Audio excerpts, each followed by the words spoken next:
Hello, ladies and gentlemen. Welcome to the Saturday Morning D&D Show. My name is Jordan with a silent PH in the middle, and I am joined always by my wonderful co-host, Sir Lucian, over at Sir Lucian Gaming. Say hello, sir.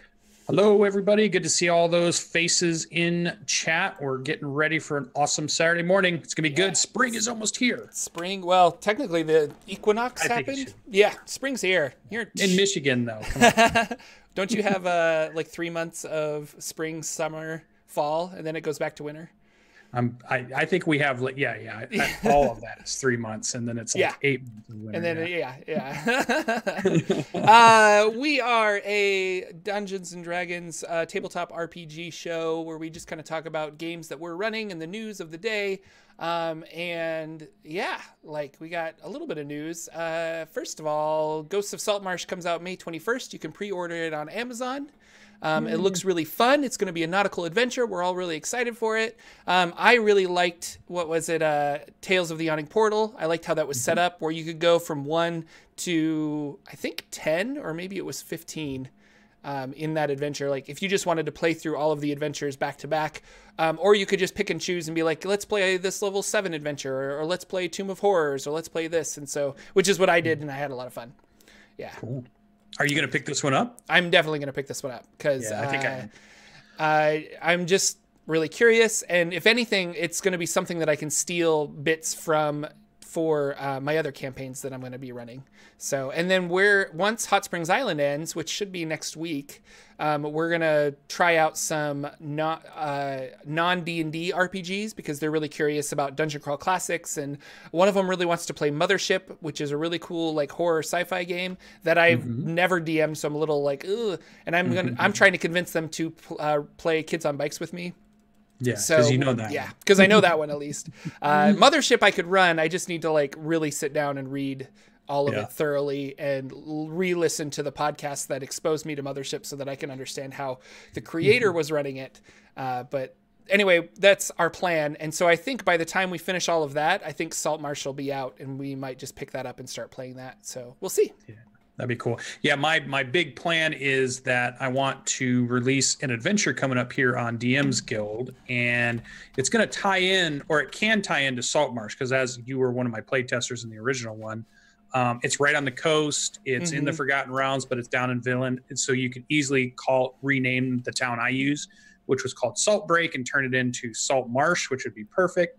Let that town be your starting point, and then do the cool adventure that we started out for your first level, or add it in, or just, have it added as part of that campaign. I think would be really cool. So I'm excited about that. So I want to get the book so I can really read through it and make sure the things I'm tying in kind of match some of the stuff that's going on with that. And I think it'll be really fun to get that out there and put it out. So I'm excited for it. I want the alternate cover. I know most of you like to collect the ones that are all the same. Yeah. They sit on the shelf. I'm going to get the alternate cover because I like it. I like a Sahuagin art. I like how sinister it looks. I like those as a race. I really want to get my players underwater at some point to really dampen down their combat effectiveness, because it definitely puts a little bit of a hamper on many of the things they normally can do. So it makes it a little tougher on them. Anything that makes it tougher for the players is always better. So. Yeah. No, I did an underwater fight. I had like a little seafaring campaign in a long time ago. And the funny thing was the monk was like grappling a shark they were fighting and like punching it.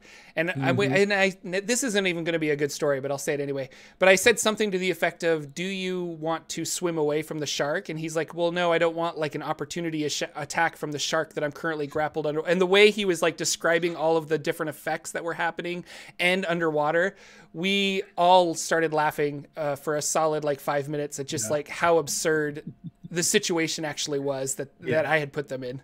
It turned into like the Kung Fu Hustle style fight. That's just really crazy and different, but that's funny. So yeah, May 21st, put that on your calendars. It's a worldwide launch this time. So if you like to buy it from Amazon, or you like to buy it from your local store, or you like to buy it from some other website, wherever, it's all gets out on the 21st everywhere, so you don't have to wait or try to figure out what days, which I think is nice. I'm glad they've consolidated their days to make it easy on us purchasers to do that. Also, May 1st, before that, is the Stranger Things starter kit, but I've Yep. seen some people already have their hands on some of this. Yeah. In fact, I thought I saw somebody playing it maybe last night. I don't know. I saw somebody playing it last night. He was very handsome. Yeah. He had a silent PH in the middle. His beard looks amazing.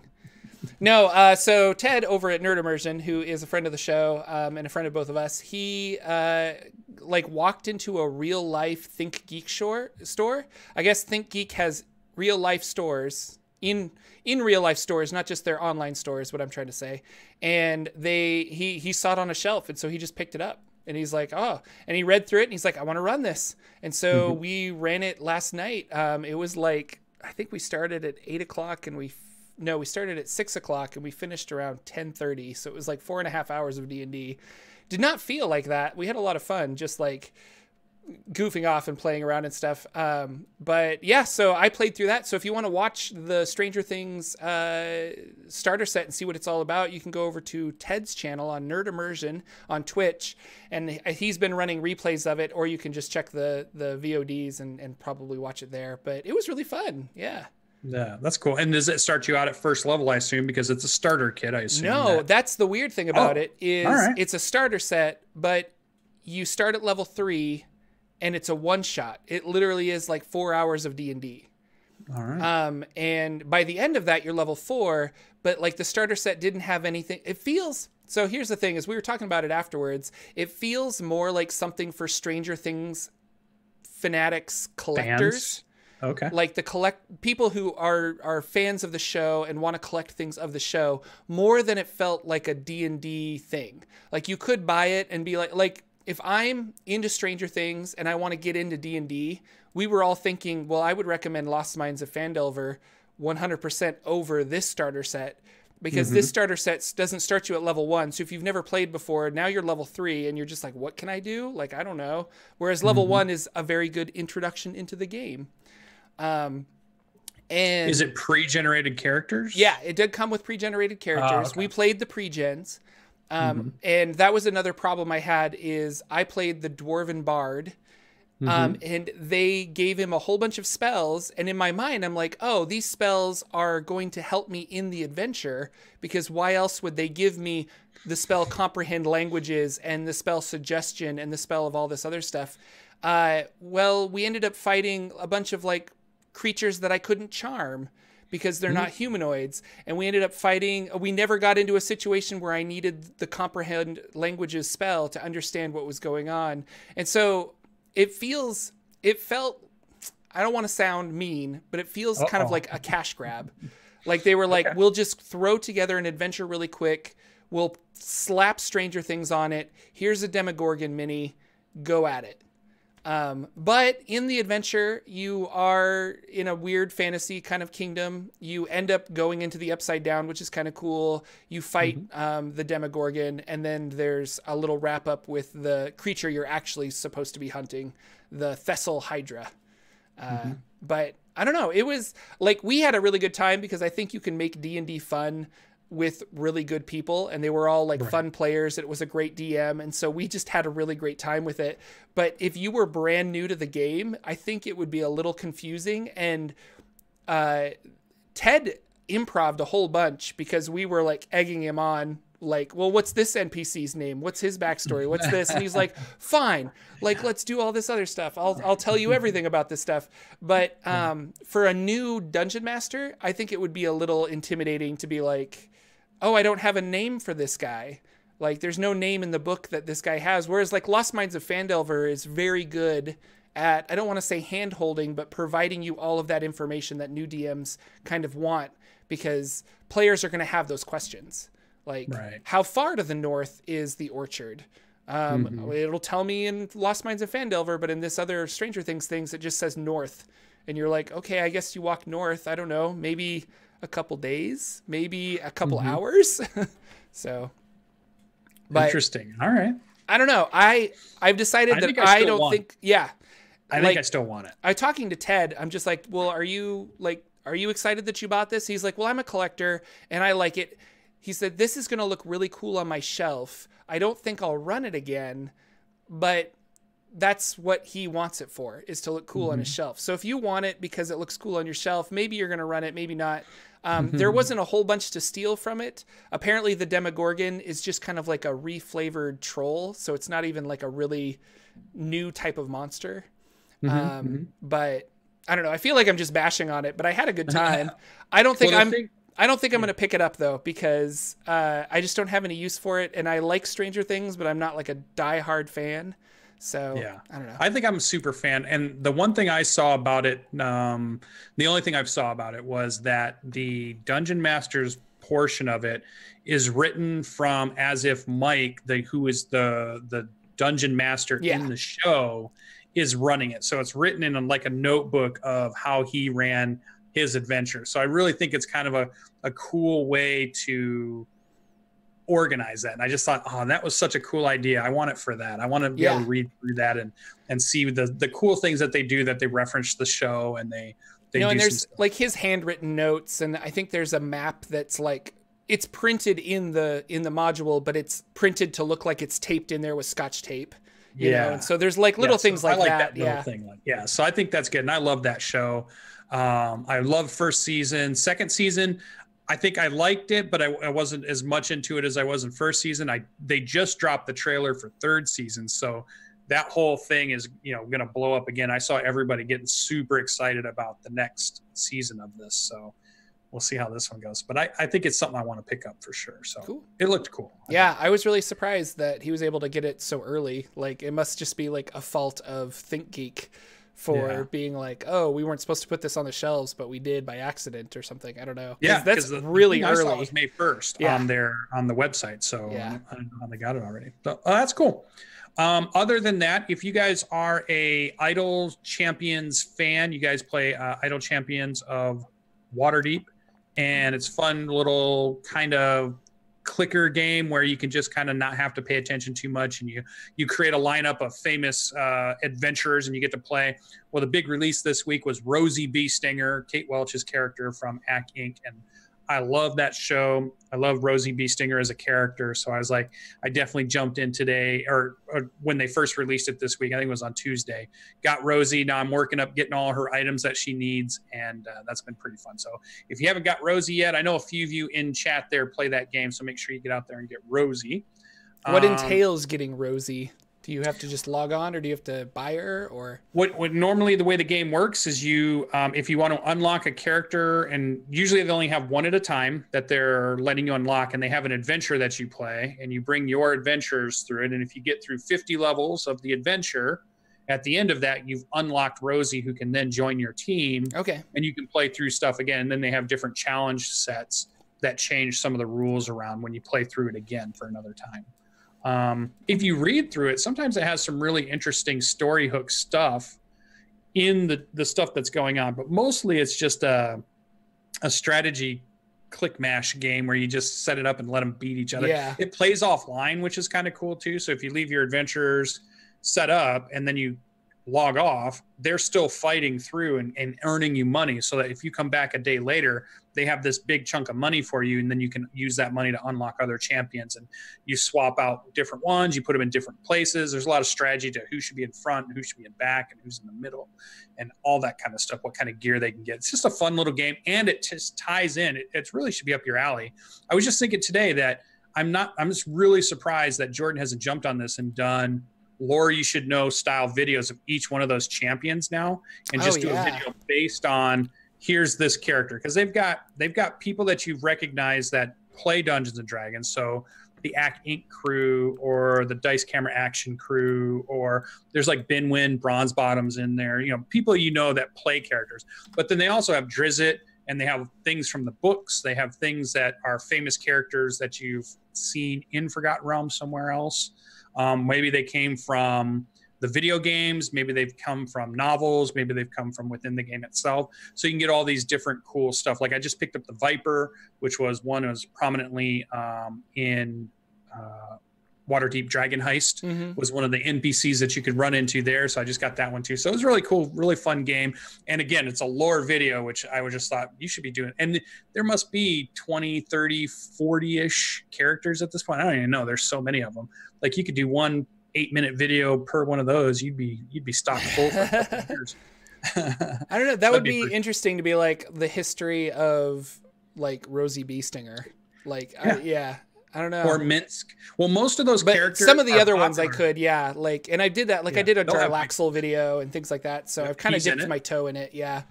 But Jarlaxle. And so I'm always nervous about that because there's so many, like, those are very beloved characters. And if my Jarlaxle video was any indication, I get a lot of backlash because people are just like, well, you didn't mention this. And when I think of Jarlaxle, I think of this. And now I'm angry at you because you did it wrong. And it's like, I didn't do it wrong. I just condensed to a 6-minute video. Cut me some slack, guys. The internet rage, the nerd rage is real. So I definitely thought it'd be something very interesting. Other than that, we didn't get a lot of news. I think mostly they're at conventions again. And since it was a Seattle convention, I think that meant that a lot of them were over at Emerald City Comic-Con. Mm-hmm. So there's a lot of stuff going on with that. There's been a lot of games that are being playing online, but there hasn't been a lot of other news. I went through all of Greg Tito's stuff, and it was mostly just mentioning everything we've already heard over the last few weeks. Nothing's too different. I did see as an interesting thing, I don't know why all of a sudden last week it seemed like there was more of it than I've seen, but I saw a lot of news articles here and there. Like CBS did an article about Dungeons and Dragons. IGN did an article about Dungeons and Dragons. Sci-Fi Wire did an article about Dungeons. It was like all these press, like normal press kind of companies decided they were all going to write articles on Dungeons and Dragons and the phenomenon and its popularity all of a sudden. So there was like some weird confluence of all these people releasing their articles. So there was a bunch in different outlets of people talking about Dungeons and Dragons last week. So it's probably that 7 million Kickstarter that's happening. So that could be money talks. And so people are just like, oh, like, what is this? Yeah. So it was definitely in people's minds. It's definitely getting out there again. And probably lots of people were seeing it that maybe aren't into Dungeons and Dragons yet. And maybe are thinking, oh, wait, what's going on? It's now popular, and started. So we'll probably see another resurgence because it just seems it was all positive press and everybody was raving about, the communities and the games that are getting put out and how it's more popular than it's ever been and all the cool people that are playing it and this kind of stuff. So I thought it was pretty cool. But other than that, we didn't get a lot of stuff because we're still working on testing Artificer. That's the UA article out. I don't think we'll get another UA article for a bit while that one's going out. The survey will probably come out in a couple of weeks. We know what the next book is, so we're not going to hear about any book after that for a while yet. And so I think that's all really the D&D news we're going to get for a while. I think we're stuck in at this point with all the stuff. So I think that's about it. Actually, I'm going to go to the DMSGuild really quick. There was Morgrave Miscellany. How do I pronounce this? Morgrave. Here, Lucian, I'm going to send you this. I don't know how to pronounce this. Morgrave Miscellany. Long story short, Keith Baker wrote a new Eberron supplement for the DMs Guild. So and Rudy Rutenberg worked on it and a bunch of other people. It's $15. I've been thinking about picking it up, but I ended up buying something else recently. And so I'm kind of like waiting for next paycheck to check it out. But it's getting like fairly good reviews. And if you're interested in Eberron content, that came out. And so it's kind of like under the radar. Like I peruse the Dungeon Masters Guild every once in a while, and I'm like, oh, what's this like bestseller that's going on? But so something to check out there. I didn't put it in our notes because I just remembered it right now. Sorry. Morgrave Miscellany. Miscellany? Yeah, so that makes miscellaneous. Miscellaneous. Okay, I can't read, guys. Miscellany. That's what Cyber was saying. I don't know. He's putting it in the chat. Yeah, no, that's what it is. Morgrave Miscellany. So, if you're interested in the Eberron, that's full of Eberron lore from Keith Baker and a few mechanical twists and flavor twists on existing classes to make them fit into Dungeons and Dragons or into the Eberron world, I guess. So, like, how do you make, like, I don't know. I shouldn't even say because I don't know. But, yeah. Anyway, something that I'm thinking about picking up, but... I really keep hoping at some point you run an Eberron game because I know how into it you are. Like, I want to play Eberron. I don't think I want to run it as a DM. Yeah. It's not necessarily the genre I think I'm strong at DM wise, but I think I would love to play in it. Like I'd love to get into, find somebody that's really into it, just really play it. Problem is like I can't think of a good one shot for Eberron unless I just like because with Eberron you want to do something with the Day of Mourning, which was the big cataclysmic event that destroyed part of the continent, and even the writer Keith Baker says, you know, we don't know what the Day of Mourning was because he leaves that up for the player. So a lot of my ideas for the game are like, I want to deal with that. And I want to like come up with like what happened.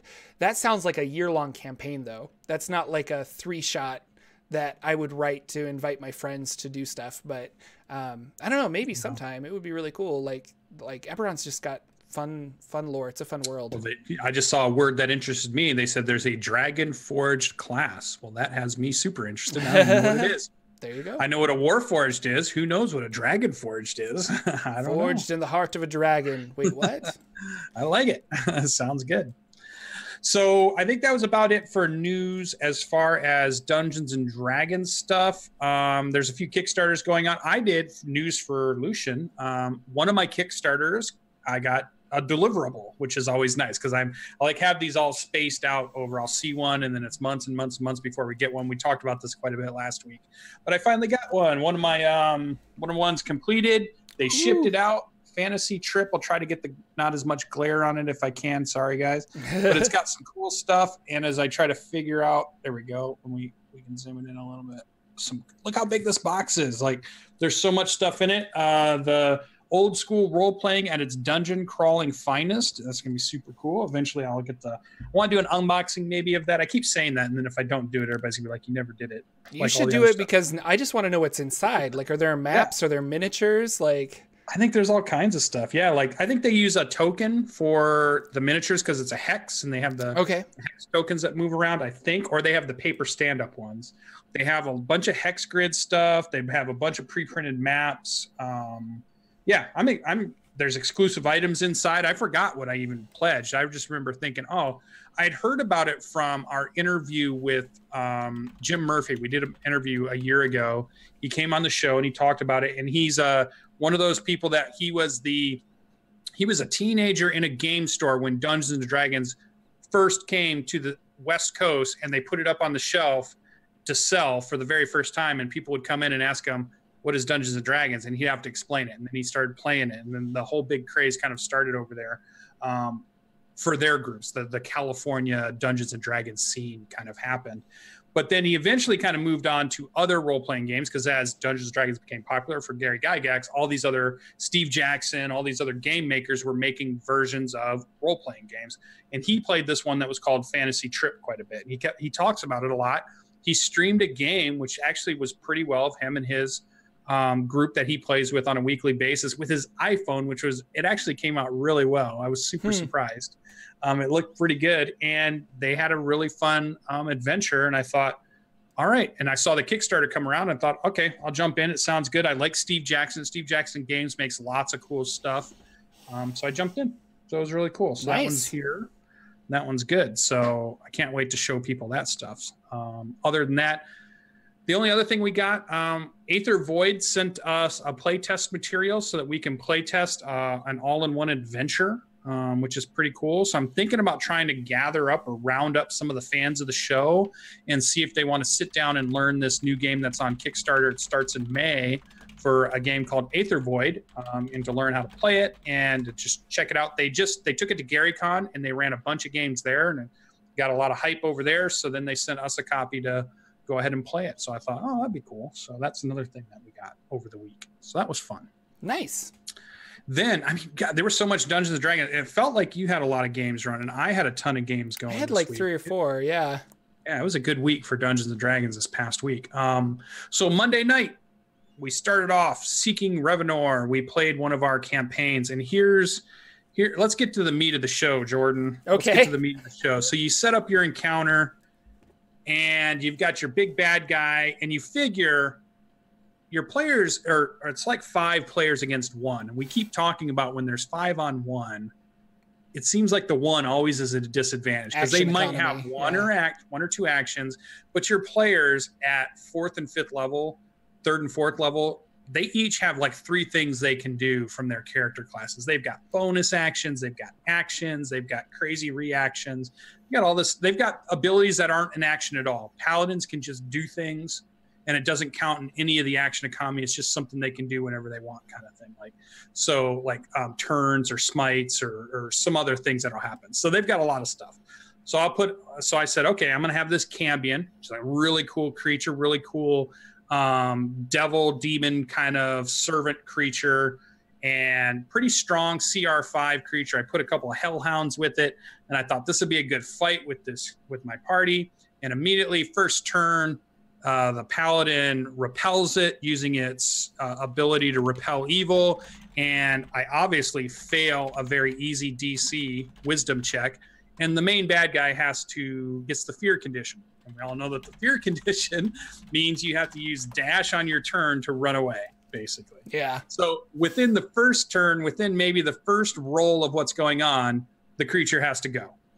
And it's just like, I'm just like, what do we do now? Because you just set up a whole encounter, but now it can't happen, right? Because they're just like, oh, this is super cool. This is super cool. So have you had the problem of within, not even get through the first round, like within the first 1 or 2 actions of the combat has started, your big bad guy has left the combat? Oh yeah, no. My Hot Springs Island people learned the spell Banishment, and they were fighting a giant boar with like 8 other little boars that were attacking them. And so they were like, well, I'm going to cast Banish on the large boar, which like the little boars there was some mechanical thing where if they were within radius of the mama boar, they could have advantage or something. So it it negated all of that. They kind of meticulously just went down and killed all of the little boars. And then they waited a minute for the giant one to pop back, and then Ants on Sugar swarmed him. And yeah. And the whole encounter was like, wow, you guys didn't get hurt at all.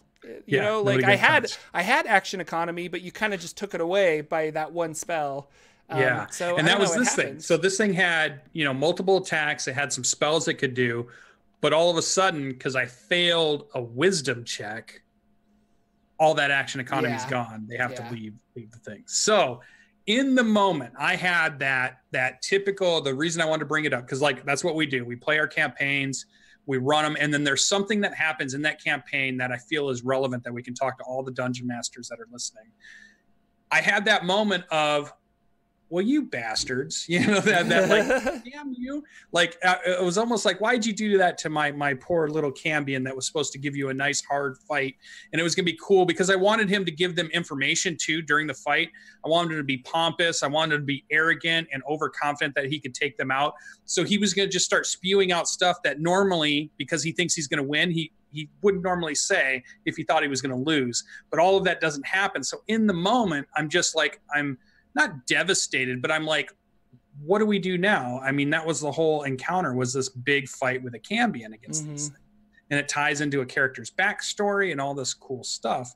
But now I can't do any of that. So on the fly, within a few seconds, trying not to use that emotion on your face of, oh, you guys have ruined everything, because they want to use their character abilities and they should be able to get to that. I turned it from that fight where he took off and ran and they beat the little hounds, and they're like, okay, we'll wait for him to come back. And I'm like, all right, you wait 10 minutes. And they're like, all right, well, we start yelling insults. I'm like, okay, you wait another 10 minutes. Nothing happens. And they're like, uh-oh. And I was like, all right, so, it's scared of us. It ran off. So they go, well, let's take our short rest. And that's when the big rock drops on them from in the sky. They can't take their short rest. Like, where is he? Can't see him. It's dark. You don't have enough dark vision to see where he's at. So I harried them the entire way. I cast spells at them to, whenever somebody was on watch, I used command to make that person run off into the woods. If they failed their save, I harried them the whole time. So they never got a short rest. They never got a long rest. This thing stayed away. And it turned into this like thriller, like this more of a mental kind of game where nobody was getting hit and nobody was fighting, but they still felt like they were under pressure the entire time. So by the end of the night, they finally make it back to the town, and I did some shape shifting where they looks like other players in the group. Some of the people that are on watch disappear and then come back later on, and like they're just getting really worried about what in the heck's going on. They finally get in and they think they're safe, and then they realize it can shape change and look like any one of them. And now there's this big conspiracy about, could it be in town already? How are we going to find it and all this other stuff? And the whole time I got a bunch of messages from the players about that was so cool that even though we didn't really fight it, there was a lot of tension and pressure on them all of a sudden by changing it to a psychological warfare versus an actual warfare. Right. So I just thought that was a cool thing that off the top of my head, I just stumbled into, and I thought, you know what? All right, he doesn't have to be dumb, right? He doesn't have to get scared for 1 minute and then just come back and into the blender of my 5 players that are set and ready for them, and then just try to swing his sword. That's all it does. You know, that's, you don't have to do that. And it also, I think, clicked because I was watching Adam Coble. They were playing Dungeon the Mad Mage, and there's a part where their players come into a room and 20 goblins come out. Now their characters are like 5th or 6th level. So they see the goblins and they're like, no big deal. It's 20 goblins. And in reality, the way Adam kind of just swarmed around them, they all have a high ACs. They have all abilities that mitigate stuff. So he just runs them in. They fight. Nothing happens. They trounce 20 goblins. And I remember thinking, well, you're not using the ability that the goblins have, which makes them cool, which is nimble escape, right? That's that whole thing where they can go in, fight, and then they can disengage free without attacks of opportunity. So what I was wondering is, why didn't he just start doing that kind of stuff and keep them away versus, you know, really play them up to what they should be versus they just run in as a mob. They fight as a mob. They all go down as a mob because they only have 7 hit points. And it's like kind of anticlimactic in a way.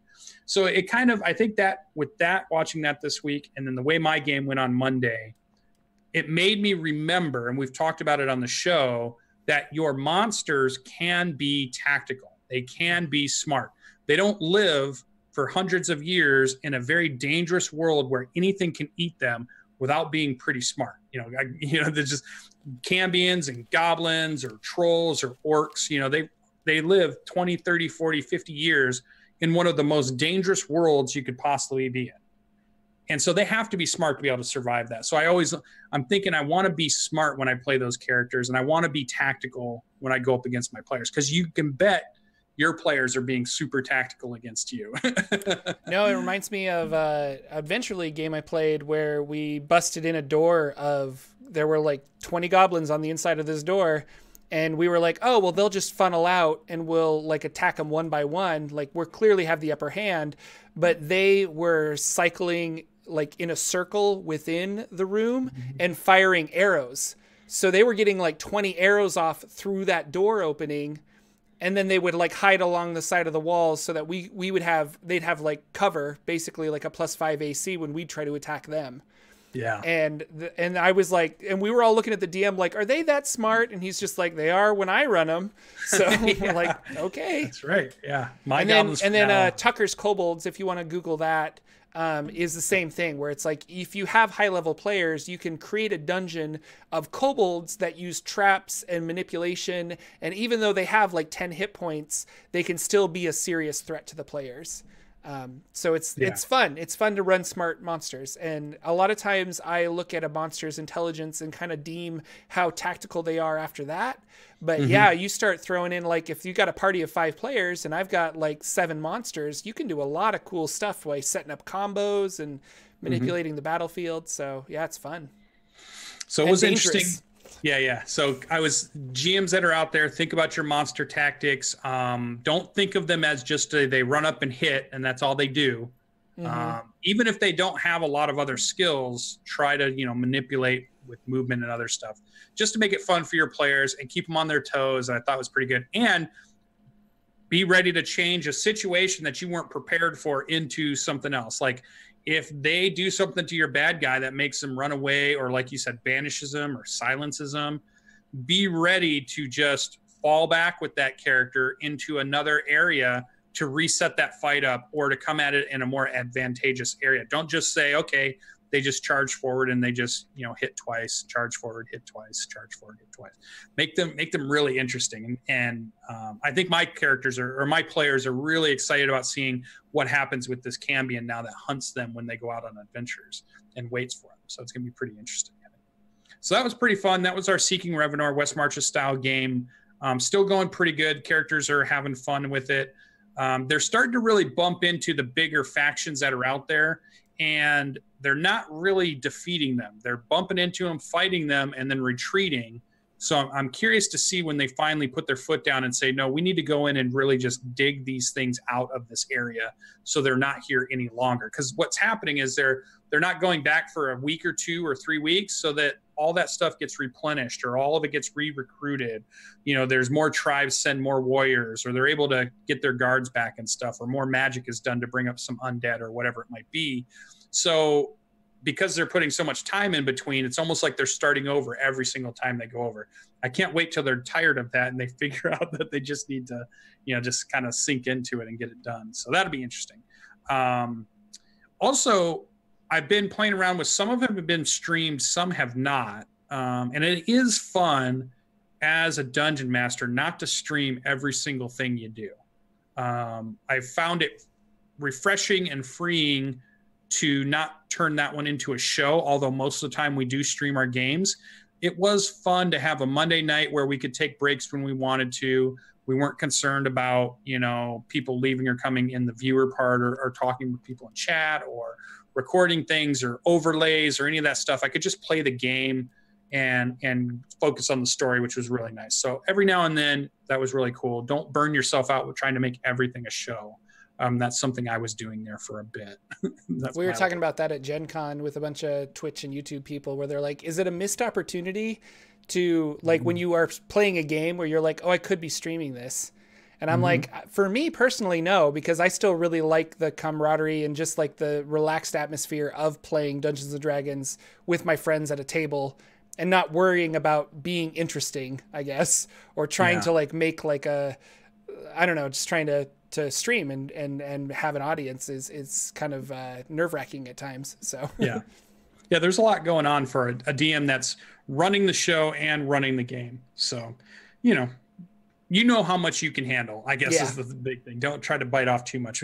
That'll always happen. So other than that, then we played Thursday night. We played not really a session 0, because normally a session 0 is about creating characters, but we're about to start a campaign that starts next week on Thursday nights. And we're going to play through Wizards of the Coast modules.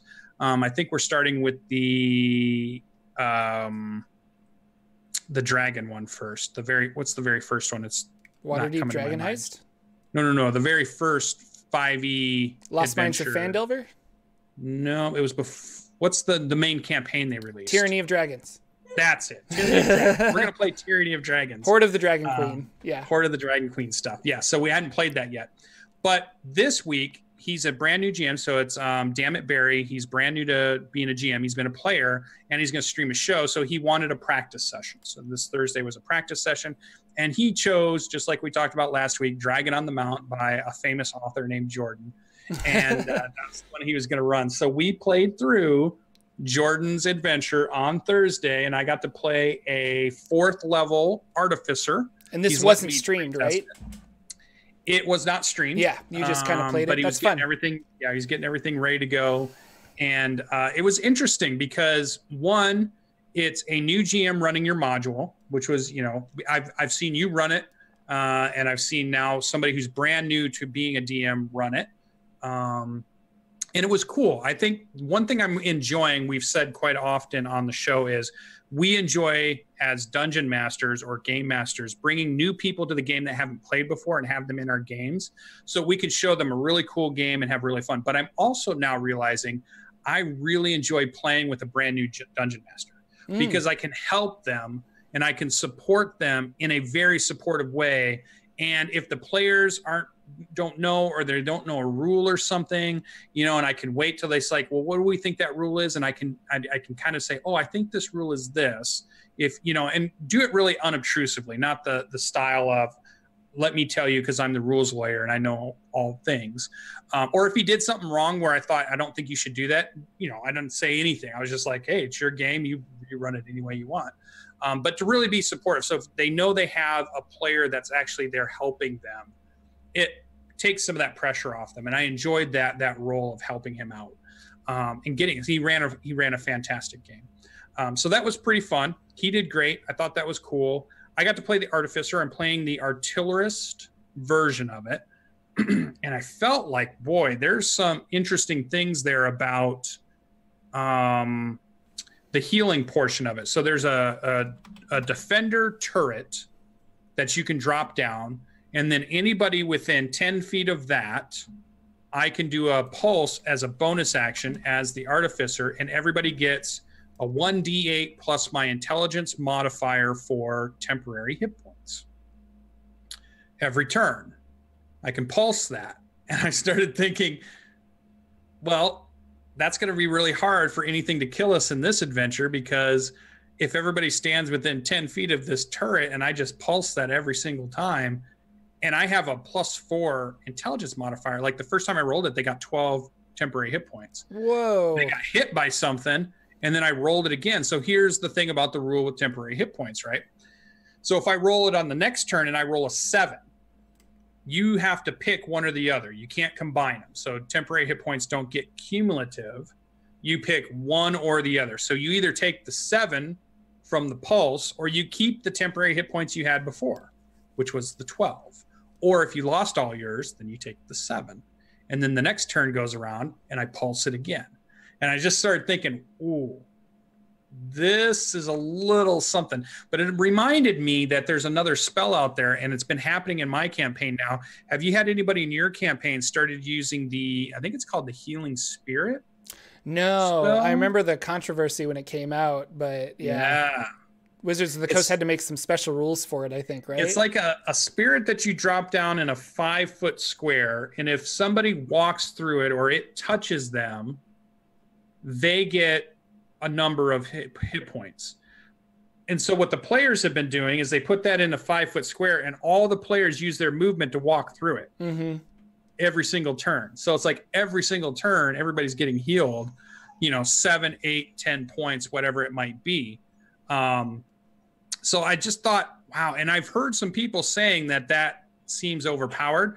Well, this kind of defender turret kind of felt a little bit like that to me. So I'm wondering if that ends up getting changed or not. So we'll have to see.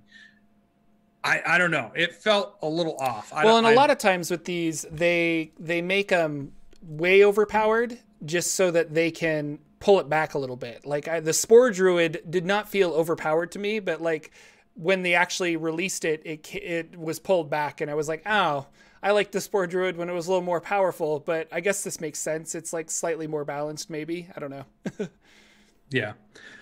Well, the other thing, I know as Skull Dixon kind of said, it kind of sounds like a video gamey thing. I think when you read the mechanic, it is, but the idea is that my guy was a toy maker, and he made a toy that pulsed out like healing energy to characters. So I think it depends on how you RP, what the magic looks like.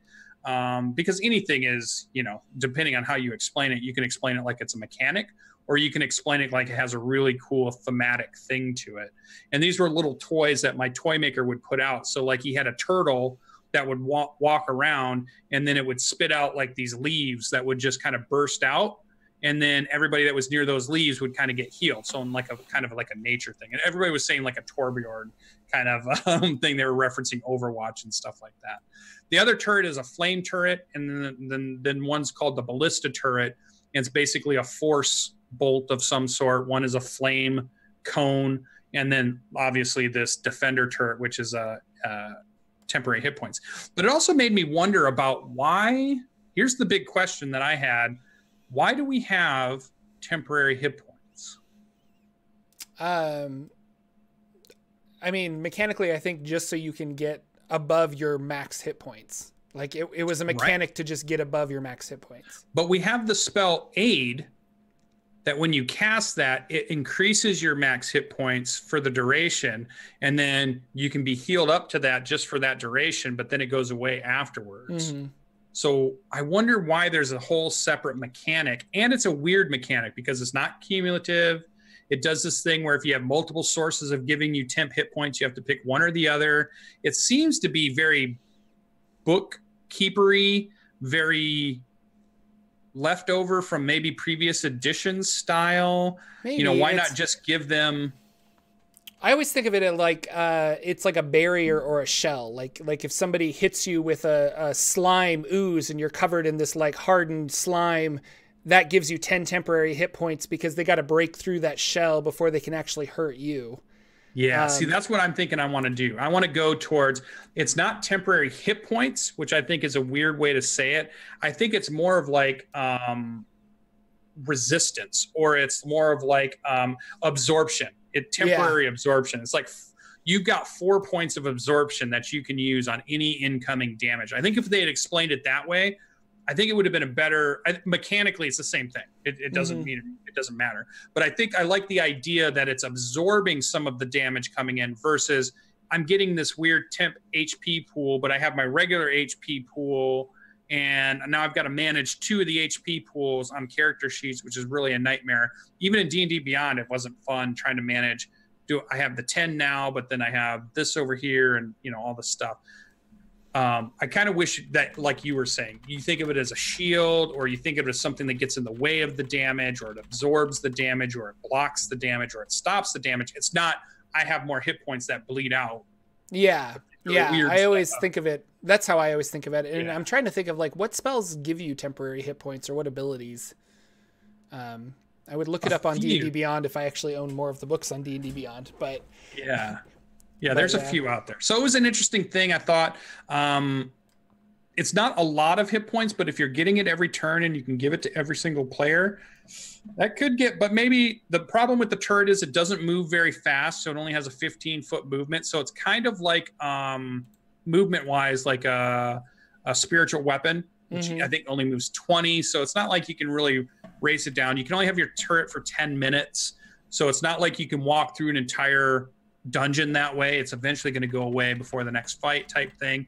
And you get 1 free use of a turret. And then after that, you have to use your spell slots, which you don't get very many of, if you want to bring another turret up at some point. And you can only have 1 up at any given time. So they do limit it that way. I almost feel like, I think my feedback eventually is going to be, I wish I could cast the turret more often, but it was less effective when it was out there. So instead of it doing like a D8 plus modifier, maybe it just does a D4, and maybe the damage is toned down, but I get to use it more often. Like it can walk around with me from dungeon area to dungeon area to dungeon area, instead of I really get 1 or 2 uses and then I have to wait for a long rest before I get it back, because I can't really use those spell slots. I get a spell list, but I only got 3 spell slots at that level. Yeah. So you're really talking about maybe 3 uses of a turret before a long rest, maybe 2 uses of a turret, and then you cast 2 spells, and then after that you're just fire your crossbow or, you know, do something else. So I don't know. I'm trying to correlate what my feedback's going to be, but I think there should be a few changes to it. But thematically, everybody really loved how I was explaining this character's abilities were working, how it was able to do its magic stuff, how it was using its tools to do it, how it was using things that had been created to do it, how the toys themselves looked, or I was thinking about going like a puppet route or maybe a toy route, or just all kinds of different ways that you could come up with how these things are. It really was a fun class to play in that respect, from an RP kind of respect. And I can't wait to start at first level and go through this campaign with an artificer, which is pretty good. So the only other thing from that is he had one thing that they stumbled on in the beginning of your adventure was the skill challenge. Yeah. And I think that's mostly because if people haven't done a lot of skill challenges from like 4th edition and understand how they work, if it's the first time you've done it in 5th edition, it takes a few before you actually understand what's going on or how you can use them. But we got through it. We were able to go through and do some cool things. It was funny because none of us even came close to failing our skill checks, because we all were using skills that had high bonuses in them. Yeah. So he kind of, I could see it. He didn't say it, but I could see it in his eyes. This, well, why are we doing this if it's so easy for them to pass? What's the point? Mm-hmm. He was kind of rolling around in his mind. He's like, maybe the DC should be higher, or because I don't even remember what you had set that DC at. I don't remember off the top of my head, but I think it was 6 successes before 3 failures. And normally when I want to make it like a really difficult skill challenge, I'll do 8 successes before 3 failures and then up the DC a little higher. But like perfect example, and I guess I can talk about this a little bit later. Well, not really. It's 10:50. Holy cow. We're getting there. Sorry. Yeah, I talked a lot. But Hot Springs Island, we ran mass combat with my like mass combat rules. And then after that combat, after they were kind of like the fight was happening, my players wanted to break away and go storm Svarku's volcano tower. And we did a skill challenge. And it literally came down, and I told them this because it was really fun. I'm like, it's always really fun when it comes down to the wire. And the DC was 15. They needed to get 8 successes before 3 failures. And it was literally down to 7 successes, 2 failures. The next roll was going to decide, do they win or do they fail? And then he rolled a natural 20 and they won. So it was awesome. But like, yeah, when they can be really fun, but they can also be like, oh, you guys just mop the floor with them, which I've had before. And that's just the dice, though. You know, you can't control the dice. So, So it was interesting, I think. And he was a new dungeon master, so they don't talk a lot about skill checks in 5th edition. I think there's a mention of it in the DM's guide, but it's definitely not in the player's handbook where they talk too much about skill challenge stuff. So he wasn't too sure how to run that. So for just from his standpoint, he kind of struggled there a tiny bit. The other thing he said he didn't know, what confused him, and I don't want to spoil the module, so I encourage all of you to go out. I even put the link in there so Jordan could copy it and paste it in chat so people could get this over on DM's Guild. There's a part where at the very beginning, that depending if the players decide to go on and attack at night, or if they're going to go and wait a night, stay, and then go early in the morning, the next morning, there's a group of kobolds that come down to grab the tribute and then run off with the tribute, right? And that's the whole skill challenge thing. They're grabbing the tribute and they're running with it. He was really confused about where those people went because it didn't mention where did they show up again later on. So he wasn't sure. So I don't know. I mean, I haven't read through it to see if there was something in there he missed or if that was mentioned, but that was his feedback. He was confused about the group that grabbed the tribute, what happened to them? Yeah. And where did they go? So just some feedback from a team. Other than that, it was pretty fun. I won't say the spoiler part of this, but we didn't hit one of the signature fights in that. Yeah. I ran it and the same thing happened. They just bypassed that entire room. Yeah, we didn't even know it was there. Well, I knew it was there, but I was letting the players lead where we were going. And they just said, well, let's go left, let's go right, let's go left. And boom, we were there. We bypassed like one main thing that could have been pretty fun to see what would happen. So that was interesting. And I think it happened because he ran it as a theater of the mind game. So we were just making left-right choices without seeing a map, where a map might have said, well, wait a minute, what's this thing over here? Yeah, there's a big dark spot in the corner. Might have gone that way had we seen it on a map versus you guys can go left or right. We'll go left, you know, or whatever. So I was wondering, when you've ran yours, have you drawn the thing out? Yes. When you ran it, or have you done? So I'm a big fan of miniatures and maps in general, and Theater of the Mind, I find it like in perfect example, we ran the Stranger Things one shot last night and it was all Theater of the Mind and I got real confused. And then at the very end, Ted held up a map and I'm like, oh, okay, that's what you meant. So, because when they're just like, well, you can go left, right, or straight, I just choose one. I'm like, I don't know, flip a coin. Let's go straight. Like, whatever. Yeah. I don't know what looks more appealing. Whereas if I'm looking at a map, I'm kind of like, oh, I wonder if this loops around to the other corridor. And you kind of start thinking about how it works from a top-down perspective. So pretty much every time I've ran it, like I included a map in the adventure because every time I ran it, I was going to use this map. And so I have, and I've drawn it out. And when we played on Roll20, we had it there and things like that. So yeah. It was interesting. So yeah, so I'm that fan too for those dungeon masters out there that I'm thinking I lean towards a map and miniatures, or like if you're using a virtual tabletop, a map and tokens and stuff, because I like a tactical game. I like them to be able to see where they're going when they're going in these things, to let them visualize what's happening. And I feel like this game, to me, 5th edition has a lot of abilities that are very, how far away am I from thing dependent. I have so many abilities that say if you're within 5 feet, or if this thing does this. But in Theater of the Mind, it's just kind of arbitrary distances, really. You're like, how many things are near me? A couple. Well, and it's really nice for a dungeon master. This is getting into a whole discussion, but like as a dungeon master, I don't want to keep all of that in my mind as to where people are located and what's happening. And I get it. You kind of just wave it. Like I think about Numenera, where they say there's not 30 feet or 50 feet. You're just like close, near, or far. And that's just this nice way of saying, nope, it's far away. So, okay, far means this mechanically. Or if you're near means this mechanically. And then the dungeon master can kind of just say, like, we don't need to know that you're 60 feet away from a monster, or that this spell has a 120-foot range. This spell has a far range. So I can cast it from a far distance. As a dungeon master, though, I just have a hard time keeping it all track in my head. And when I can place down miniatures and then clearly see, yes, you are in line of sight of this, or yes, you are this. And I know it turns it into a more tactical game rather than a role-playing game, but that's a part of D&D that I really enjoy.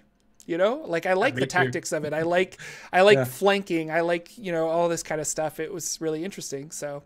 Yeah, it's the reason they put that stuff in there. The reason that you can block somebody from doing something, you can push somebody 10 feet back. You can use, if you're within 5 feet, you can knock an arrow down with your shield type thing, if that's one of the abilities. All those things matter when you're on the grid, but they just kind of go away. You're just like, I want to shoot a fireball. How many can I get? And the GMs typically in that case, they're like, you can get about 3 or 4. Well, whereas if you look at a real map, you'll know exactly how can I get 6 of them. I will maneuver myself so that I can get 6 of them. We had a really good example last night in the Stranger Things when we were running at Theater of the Mind, and we were fighting the end boss of the module, and he had an AoE acid attack. And so in my mind, I'm like, I want to run up, but like behind the guy so that we're not like all clumped together. But in Ted's mind, we were all clumped together. So when it recharged its acid attack, it, did the acid attack and it hit 3 of the 4 of us. And I was like, but I was on the other side, wasn't I? And we were kind of like, I don't know, were you? And it's that stuff where I'm like, if we were playing with miniatures, I would have specifically gotten out of the way. And then we all know, where's Jordan? He's right there. So yeah. So I like a tactical game. I'll never apologize that that's the style of game I like to play. I've tried a few Theater of the Minds, but I lean more towards being able to see the map, let people move their things around, see exact distances, and do so. The other thing it really helps with is anybody that has really long distance stuff too, because typically with Theater of the Mind, all your combats happen in a 20 or 30, like every time we'd ask the GM, well, how far is that kobold from us? He's like, about 30-ish feet. Everything was like this close foot. And I keep thinking, well, what if I'm this, ranger that has 240 foot range of stuff? You never do any combats at 240 feet because Theater of the Mind, you wait until we're super close before anything happens and all that stuff. So I just think I just thought it was interesting that we ran into that. So that was us playing Dragon on the Mount. It was very fun. Once again, it was fun, even though it was the second time I played through it. And their big thing was, they were like, well, you're playing a artificer, so now we want to take the dragon and make it our dragon. And so we can ride around in it, and we can make it do things. And they're like, our artificer can do a lot better than those guys can do.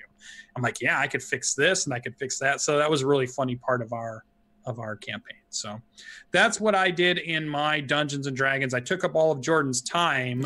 Well, maybe next week we'll start with. So I'm gonna finish Hot Springs Island on Monday. We're going to play. Cool.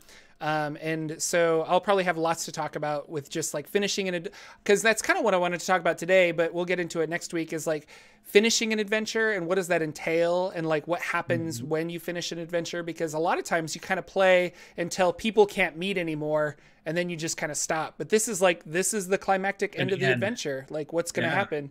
Our party has found Svarku. They're kind of like in talks and negotiations with him. So we'll see if they want to like punch his face or if they want to figure out some other way of ending the adventure. But I don't know, it's going to be fun. So I never know what's going to happen with this group. And that's one of the reasons I really like playing with them. So we'll see.